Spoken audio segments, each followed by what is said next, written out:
Assalamu alaikum wa rahmatullah, bienvenue à tous. On va évoquer aujourd'hui un sujet qui touche aussi bien certains croyants que des non-croyants, la peur, l'angoisse au sujet de la mort. On va tenter d'analyser deux questions. 1. Pourquoi l'humain a-t-il peur de la mort? Et 2. Comment vaincre la peur de la mort? On va en parler tout de suite après la petite intro.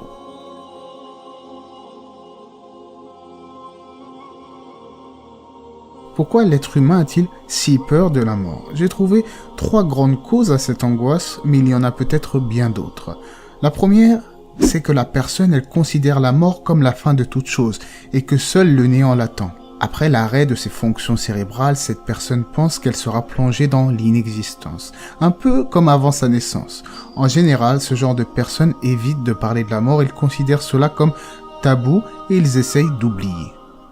2. La personne, elle croit en Dieu, en la résurrection après la mort, mais cette personne, elle craint la mort en raison de ses mauvaises actions, de ses péchés. Il a peur en fait d'aller en enfer, d'être châtié par son créateur par exemple, ou bien juste de rendre triste les gens qu'il va laisser derrière lui. Et 3. Une dernière catégorie, il s'agit de personnes qui ont tout développé, tout construit autour de la vie d'ici-bas. Ils ont basé toute leur énergie à construire leur vie d'ici-bas en délaissant la vie future, en oubliant l'au-delà. Et même si parfois il y a des gens qui agissent ainsi au sein même de la communauté musulmane, eh bien on se rend compte que ces gens-là ne désirent pas mourir car ils savent au fond qu'ils ont ruiné leur au-delà. Il est donc logique que cette personne ne souhaite pas passer d'un état prospère à un état de ruine dans la vie future. Dans tous les cas, on rappelle que la mort est une fatalité. Ce n'est qu'une question de temps. Alors je sais, dit comme ça, c'est pas très rassurant, mais ne vous inquiétez pas, je vais essayer, Inch'Allah, dans cette vidéo, de faire disparaître, ou ne serait-ce que d'atténuer votre peur de la mort.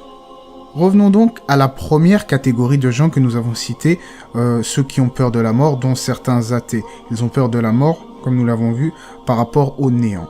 J'aimerais vous dire que vous aussi, je peux vous aider, mais malheureusement, si vous reniez l'évidence, l'existence de votre créateur, cela va être compliqué. Pour les athées, il est inconcevable qu'après la mort, il puisse se produire une quelconque résurrection. Alors que Dieu a dit dans le Saint-Coran, dans le sens du verset, « Pensiez-vous donc que nous vous avions créé sans but et que vous ne seriez pas ramenés vers nous ?» Il dit également dans le sens du verset, « Ensuite, après cela, vous allez vraiment et réellement mourir. Ensuite, de façon certaine, le jour du jugement, vous allez être ramenés à la vie. » D'ailleurs, au passage, la croyance en la résurrection fait partie de la foi du musulman. Le vrai croyant, il n'a aucun doute sur cette réalité. Parmi les preuves qui attestent de cette dernière, que la résurrection est possible, eh bien il y a les preuves du Coran et de la Sunna bien entendu, mais également de la raison saine. À la base, n'est-ce pas que Dieu a créé les cieux et la terre?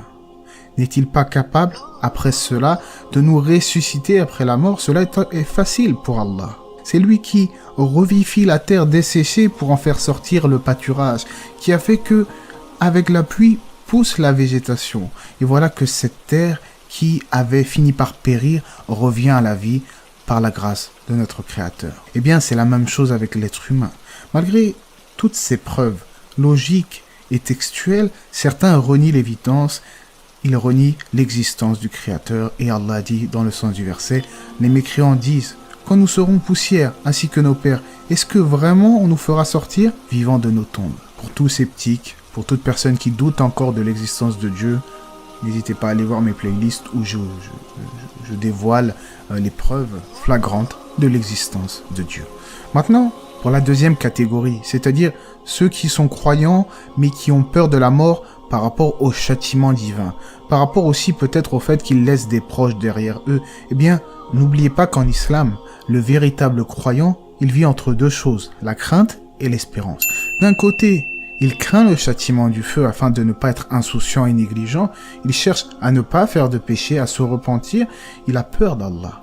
Mais d'un autre côté, il se rappelle de son infinie miséricorde et qu'Allah est le pardonneur et le miséricordieux. En ce sens, il est rapporté dans un hadith que le prophète sallallahu alayhi wa sallam se rendit auprès de prisonniers. Soudain, une prisonnière va se précipiter en direction d'un enfant qui se trouvait parmi les prisonniers. Elle va le serrer contre sa poitrine et l'allaiter. À cet instant, le prophète va demander « Pensez-vous que cette femme puisse jeter son enfant au feu ?» Nous dîmes « Non, par Allah.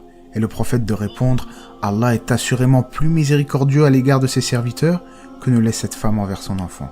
Allah est assurément plus miséricordieux à l'égard de ses serviteurs que ne l'est cette femme envers son enfant.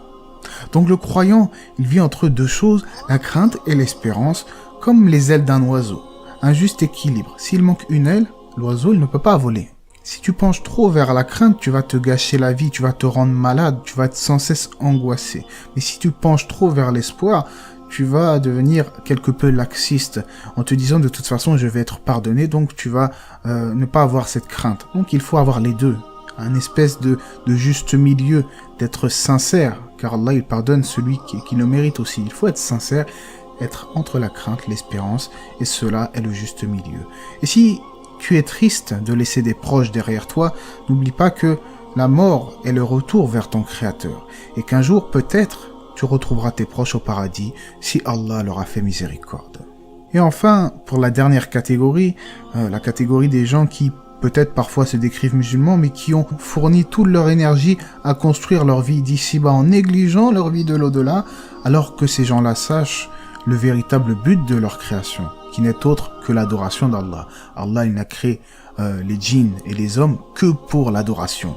Partant de là, n'est-il pas stupide de tout miser pour une vie éphémère et périssable, alors qu'on pourrait construire, qu'on pourrait œuvrer pour la vie de l'au-delà, une vie éternelle et de bien meilleure qualité. Allah dit dans le Coran, dans le sens du verset, « Tout ce que vous possédez s'épuisera, tandis que ce qui est auprès d'Allah durera. » Pour conclure, en tant que croyants, nous devons de voir la mort comme une délivrance, le passage de cette vie d'ici-bas éphémère à une vie plus durable, la vie de l'au-delà. C'est en fait le retour vers notre Créateur. Du coup, c'est une bonne chose, walhamdulillah. Alors bien évidemment, le jour de la résurrection sera un jour terrible, effrayant, il n'y a pas de doute là-dessus, mais c'est juste pour nous faire relativiser en disant que la mort en soi, c'est quand même le retour vers celui qui nous a créés. Et après, au jour de la résurrection, chacun sera rétribué en fonction de ses œuvres, et si Allah lui fait miséricorde, il entrera dans son paradis. Mais après, pour ceux qui me disent « oui, mais moi j'ai quand même peur de la mort », il faut pas se mentir, la mort a quand même ses affres. Le prophète, lui-même, l'exemple pour l'humanité, alayhi salatu wassalam, a souffert quelque peu avant sa mort, a souffert par rapport à sa maladie. Donc du coup, on sait que la mort n'est pas quelque chose de facile. Je peux comprendre donc les gens qui me disent qu'ils ont peur de la mort. Il faut essayer de s'en soustraire et de se focaliser sur ce qui nous sera profitable ici-bas et dans l'au-delà. En tout cas, Allah sait mieux, j'espère que cela vous aura été profitable, que la paix et les bénédictions d'Allah soient sur le prophète, sa famille et ses compagnons.